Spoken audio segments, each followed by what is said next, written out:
విరాట్ కోహ్లీ ఇప్పుడు పూర్తిగా ఫామ్ లోంచి వెళ్ళిపోయాడు. అందరూ కొంచెం రిటైర్మెంట్ ఇవ్వాలి ఛాంపియన్స్ ట్రోఫీ తర్వాత అంటున్నారు. కొత్త వాళ్ళు ఉన్నారు కదా, కుర్రోళ్ళకి ఛాన్స్ ఇవ్వాలంటున్నారు. మీ అభిప్రాయం ఏంది? ఇప్పుడు కుర్రోళ్ళ ఛాన్స్ చేయడానికి ఇదేమైనా ఐపీఎల్ కాదు, జరిగేది ఛాంపియన్ ట్రోఫీ. జరిగేది ఛాంపియన్ ట్రోఫీ అంటే అన్ని పెద్ద పెద్ద ఛాంపియన్స్ ట్రోఫీ తర్వాత రిటైర్మెంట్ ఇచ్చేయాలంటున్నారు. ఎందుకు రిటైర్మెంట్ ఇవ్వాలన్నా?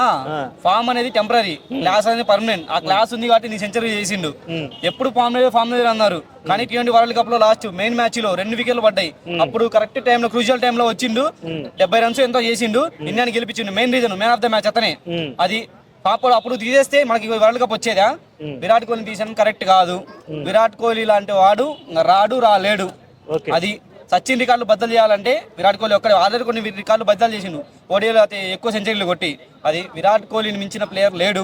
ఈ మధ్య ఫిట్నెస్ తగ్గింది, ఆట మీద కాన్సన్ట్రేషన్ తగ్గింది, అదర్ యాక్టివిటీస్ ఎక్కువైనాయి అనే వార్తలు కూడా వస్తుంటాయి. ఏం ఎక్కువ అదర్ యాక్టివిటీస్ ఏం ఎక్కువ కాలేదా?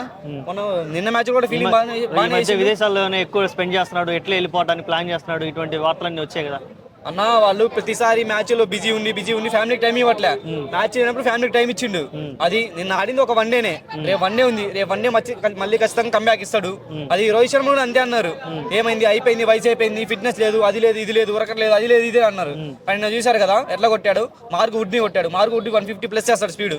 మార్క్ వుడ్ని ఈజీగా 6 కొట్టాడు, సెంచరీ చేశాడు. వీళ్ళకి ఫామ్ కాదు ముఖ్యం, వీళ్ళు క్లాస్ ముఖ్యం. వీళ్ళు క్లాస్ తోనే ఆడేస్తారు ఆట. అది ఓకే. ఎటువంటి భారీ ఇన్నింగ్స్ కోరుకుంటున్నావు? సెంచరీ కావాలనుకుంటున్నావా, లేదంటే మ్యాచ్ ని గెలిపించే సెంచరీ కావాలనుకుంటున్నావా విరాట్ కోహ్లీ నుంచి? అన్న, విరాట్ కోహ్లీ సెంచరీ చేసిందంటే ఖచ్చితంగా ఆ మ్యాచ్ గెలుస్తుంది.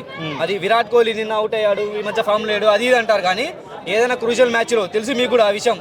పాకిస్తాన్తో గెలిపించాడు, మన సౌత్ ఆఫ్రికాతో విరాట్ కోహ్లీ మ్యాచ్లు ఎన్ని గెలిపించాడో చెప్తే మన టైం కూడా సరిపోదు. అన్ని మ్యాచ్లు గెలిపించాడు.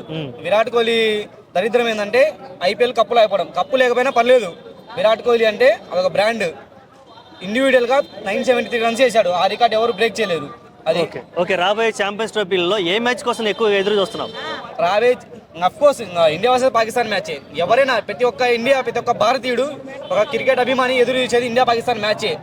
ఇండియాది పై చేయి ఉంటుంది, కానీ వాళ్ళతో ఆడేది. ఇప్పుడు పాకిస్తాన్ కూడా చిన్న టీం ఏం కాదు, వాళ్ళకి కూడా మంచి బౌలింగ్ అటాక్ ఉంది. అది లాస్ట్ T20 వరల్డ్ కప్ కాకుండా ఇంతకుముందు వరల్డ్ కప్లో చూసాం. అది వాళ్ళు ఆల్మోస్ట్ గెలిచే దగ్గర నుంచి విరాట్ కోహ్లీ కాపాడాడు. అట్లా ఇబ్బంది. విరాట్ కోహ్లీ ఉన్నంత వరకు పాకిస్తాన్ వాళ్ళు గెలవడం కుదరదు. అది పాకిస్తాన్ వాళ్ళు ఏదో తప్పు చేసుకున్నారు, అది విరాట్ కోహ్లీ లాగా శాపం కలిగింది వాళ్ళకి. విరాట్ కోహ్లీ ఎప్పుడైతే రిటైర్ అవుతాడో అప్పుడు పాకిస్తాన్ గెలుస్తారు తప్పితే విరాట్ కోహ్లీ ఉన్నంత వరకు పాకిస్తాన్ గెలవదు. అది రోహిత్ శర్మ ఉన్నంత వరకు పాకిస్తాన్ గెలవదు. అది ఈసారి ఛాంపియన్ ట్రోఫీకి టీం మాత్రం గట్టిగా ఉందన్న, ఇండియా టీం. అది రోహిత్ శర్మ ఫామ్ లోకి వచ్చిండు. ఓకే. గంభీర్ ఎలా అనిపిస్తుంది? గంభీర్ డెసిషన్స్ ఎలా ఉన్నాయి?